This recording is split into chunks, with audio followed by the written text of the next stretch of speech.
Reason है कि जो मैं अपनी पहाड़ी भाषा में और अपने गढ़वाली भाषा में बात क्यों नहीं कर पाता हूँ।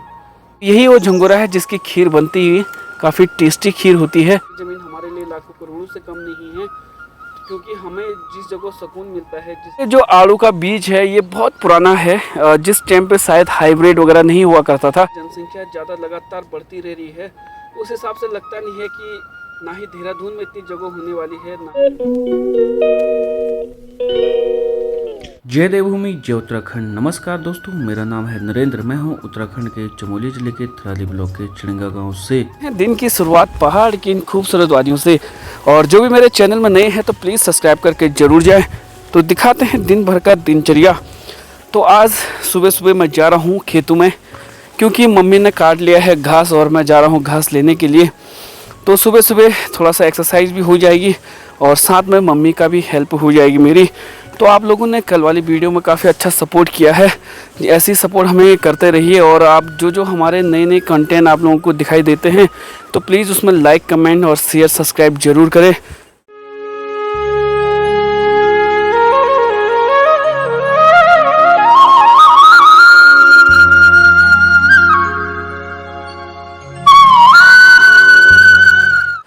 तो अभी मैं पहुंच चुका हूं खेतों में। तो खेतों में आप लोगों को दिखाते हैं हम हमारा जो ये धान है, जो बिना पानी वाला धान कहते हैं इसको। तो इसकी हाइट भी लगभग 4 फीट की हो चुकी है। तो ये अब लगभग तैयार होने लग गए हैं फसल के लिए।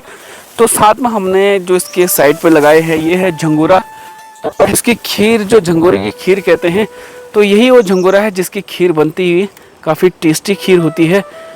तो हमने भी लगाया है कुछ खीर खाने के लिए, तो बहुत सारा लगाया हमने वहाँ तक, तो 2-4 बार तो खीर बनी जाएगा इससे भी। तो आज मौसम की बात करें तो मौसम बिल्कुल बंद सा हो चुका है, और लगातार पहाड़ों में बारिश की वजह से तो मौसम में भी काफ़ी मौसम बहुत ही डेंजर होते हैं, जिसमें कि उमस भी होती है और बारिश भी लगातार ख़तरनाक हो। तो बहुत सारे हमने केस देखे हैं इस बीच में। जैसे कि हमने एक केस देखा इस बीच बूढ़ा केदार में, तो काफ़ी ख़तरनाक स्थिति हो रखी है। तो आपने देखा होगा वीडियो में भी कि मलबा कैसे उन मकानों को क्षतिग्रस्त कर रहा है। तो आजकल बारिश बहुत ही डेंजर है और इस बारिश में तो सेफ़ रहना ही सुरक्षित है। तो अभी टाइम से मैं भी घास वगैरह लेके चले जाता हूँ, क्योंकि मौसम का कोई पता। तो आपको आज मैं दिखाता हूँ एक पहाड़ी चाय, जो कि चाय पत्ती कह सकते हैं आप, इसी की चाय पत्ती भी बनती है। तो ये चाय पत्ती घरेलू भी कह सकते हैं आप, और हम पहले इसकी ही चाय पीते थे तो काफ़ी ज़्यादा टेस्टी होती थी। तो अब तो मार्केट की जो चाय आ रही है किशन बिशन लाल, ज़्यादा ताज की, और काफ़ी ज़्यादा मात्रा में रेड लेबल है और काफ़ी ज़्यादा मात्रा में चाय है। पर जो ये नेचुरल चाय है इसकी जाती है जिस टाइम पे यहाँ पे अंग्रेजी शासन हुआ करता था। तो कुछ टाइम पहले ये पूरा जो हमारा एरिया है इसमें पूरी चाय की खेती की जाती थी अंग्रेज़ों के टाइम पे। तो अंग्रेज़ तो चले गए हैं, पर उनके कुछ चीज़ें छूट चुकी हैं हमारे पास। जैसा आप ये चाय पत्ती का पेड़ देख सकते हैं, तो यही खुशबू देखो आप, बिल्कुल काफ़ी ऐसा लग रहा है कि दार्जिलिंग की चाय हो। काफ़ी ज़्यादा टेस्टी भी चाय बनती है इसकी। तो ये जो नज़ारे हैं ये देखने योग्य होते हैं। तो आप देख सकते हैं मेरे चारों तरफ हरा भरा नज़ारा दिख रहा है, तो साथ में ठंडी ठंडी हवाएं भी चल रही हैं। तो ये जो हमारी खेती है, ये सोयाबीन अब उग गए हैं हमारे सारे। तो सोयाबीन भी लगभग 4 फीट के हो चुके हैं। तो साथ में हमने मक्के भी बोए हैं और साथ में मूली भी लगाई है। तो इसकी भी अब थोड़ा सा निराई गुड़ाई बाकी बची हुई है। तो बाकी तो सब लगभग निराई गुड़ाई कंप्लीट कर लिया है। तो आज मम्मी इन जगह नहीं है, आज मम्मी है नीचे वाले खेतों में। तो आप लोगों को दिखाएंगे हम मम्मी का आखिर कर क्या रही है वहाँ पे। और तो एक जो आड़ू का बीज है ये बहुत पुराना है, जिस टाइम पे शायद हाइब्रिड वगैरह नहीं हुआ करता था। तो आज के टाइम पे तो आड़ू आप देख सकते हैं साइज़ इतना बड़ा बड़ा हो रहा है, पर जो पुराना आड़ू था ये वाला आड़ू था। तो ये आड़ू का पेड़ लगभग 20-22 साल मैंने भी देख लिया है कि यही आड़ू तब से अभी तक हैं। तो इसको हम घर की भाषा में चमारू भी कहते थे। मतलब ये छोटे छोटे आड़ू अभी खाए जाए तो स्वाद गजब का स्वाद होता है। तो ये छोटा भी होता है, इसमें थोड़ा सा खट्टापन भी होता है, टेस्ट आप बता सकते हैं। आहा, मज़ा आ गया।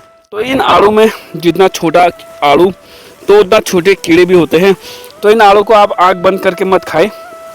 तो इसमें ज़्यादातर छोटे छोटे कीड़े भी पाए जाते हैं, क्योंकि बरसात का सीज़न लग चुका है। तो कीड़े होने भी जायज़ हैं, क्योंकि कीड़ों ने भी जाना कहाँ है, तो वो भी खाने के लिए कुछ ना कुछ फसल ढूंढते रहते हैं। तो आज मम्मी ने शायद ये वाला खेत कंप्लीट कर लिया है। तो इसी में मेरे लिए घास भी बना के रखा है। तो मम्मी तो दिख नहीं रही है क्योंकि घास भी काफ़ी बड़ा है और मम्मी की आवाज़ आ रही है नीचे खेतों से। तो मम्मी लगता है कि नीचे खेतों में निराई गुड़ाई जारी रखी है। और ये हमारे रुपाई के खेत हैं, तो इनमें भी काफ़ी ज़्यादा घास घूस हो चुका है। काम करना अच्छा नहीं लगता है, तो अब फटाफट योग्य बहू ढूंढने की तगार में हैं हम। तुझको बुलाए रे मुसाफिर मेरे उत्तराखंड में, बादलों के ओढ़नी। मैं घास ले जाऊंगा तो रस्सी में ले जाएंगे, तो काफ़ी ज़्यादा घास बना रखा है मम्मी ने। जो सोल्टा होता है उसमें कम घास जाता है और अब घास काफ़ी ज़्यादा बड़ा हो चुका है। ले जाने के भी तरीके होते हैं, ऐसी रस्सी फेंक के सीधे ले जाया नहीं जाता है, तो इसके लिए पहले बनाना पड़ता है घास रखने योग्य। रख दे। तो मम्मी भी थोड़ा सा हेल्प करेगी मेरे साथ और फटाफट ले जाएंगे हम फिर सीधे घर को। तो कैमरामैन हमने काफ़ी टाइम से बताया नहीं है क्योंकि ये बिल्कुल हिडन है। अगर हमने आपको इस कैमरामैन के बारे में बता दिया तो आप भी आश्चर्यचकित हो जाएंगे। तो इनका कहना है कि कृपया हमें वीडियो में ना लाए और हम आपका पूरा सपोर्ट करेंगे। धन्यवाद आपका कि आपने हमको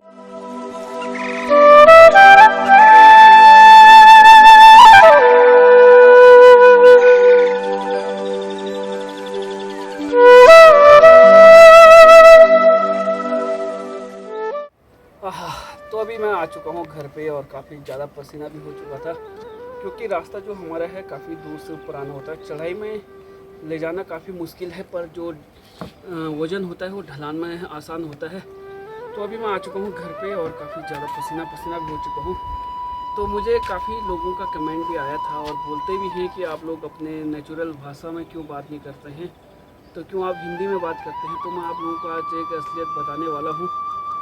जो मेरा एक मेन रीज़न है कि जो मैं अपनी पहाड़ी भाषा में और अपने गढ़वाली भाषा में बात क्यों नहीं कर पाता हूँ, क्योंकि हमारा जो गांव है और वो है बॉर्डर पे और यहाँ से 7-8 किलोमीटर के बाद कुमाऊँ बागेश्वर बॉर्डर लग जाता है। और तो हम हैं जो बॉर्डर गांव वाले क्षेत्र के, तो उस वाले क्षेत्र में काफ़ी मुसीबतों का सामना करना पड़ता है, खासकर भाषाओं में। तो हम ना प्योर गढ़वाली हैं और ना हम प्योर कुमाऊनी हैं। तो जो बीच वाले लोग होते हैं इनका बात करना बहुत ही मुश्किल हो जाता है।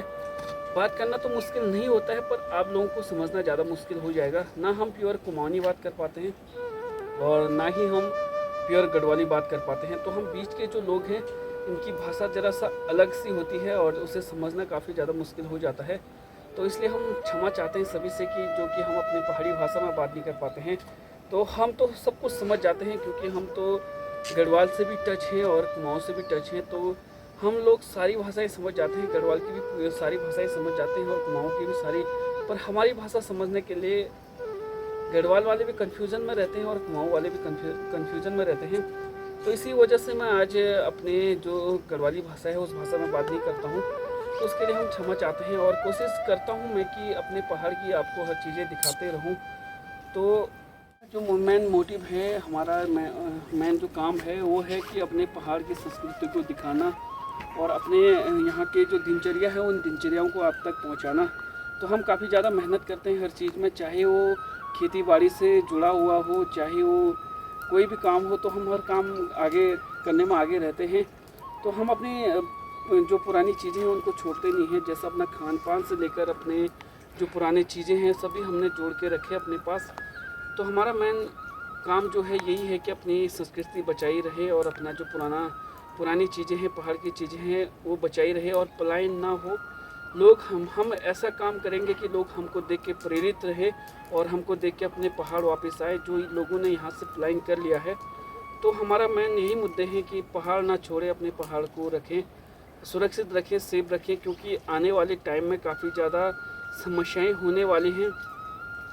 जिस हिसाब से हमारा पॉपुलेशन बढ़ रहा है, जिस हिसाब से जनसंख्या ज़्यादा लगातार बढ़ती रह रही है, उस हिसाब से लगता नहीं है कि ना ही देहरादून में इतनी जगह होने वाली है ना ही दिल्ली में। तो लास्ट में हमारा पहाड़ी हमारे काम आने वाला है। तो अपने पहाड़ को बचाए रखें और अपने पहाड़ की यादों को बचाए रखें और टाइम से अपने घर आते रहे। ताकि आपका पहाड़ भी सुरक्षित रहे और आपके घर परिवार भी सुरक्षित रहे। पहाड़ों के ये ज़मीन हमारे लाखों करोड़ की आप समझ सकते हैं, जिनकी हम अपनी वैल्यू नहीं समझते, पर ये ज़मीन हमारे लिए लाखों करोड़ों से कम नहीं है। क्योंकि हमें जिस जगह सुकून मिलता है, जिस जगह इतनी ठंडी हवा, ठंडा पानी, तो आप समझ सकते हो कि उससे ज़्यादा हमें चाहिए भी क्या।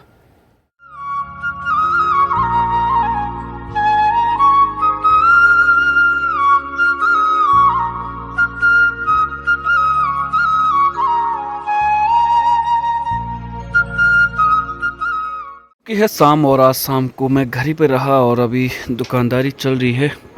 आधे लोग कैरम खेल रहे हैं तो आधे कोई सामान लेके जा रहे हैं घर को। तो आज के ब्लॉग की समाप्ति यहीं करेंगे। तो मिलते हैं कल नए ब्लॉग पे, तब तक के लिए बाय बाय।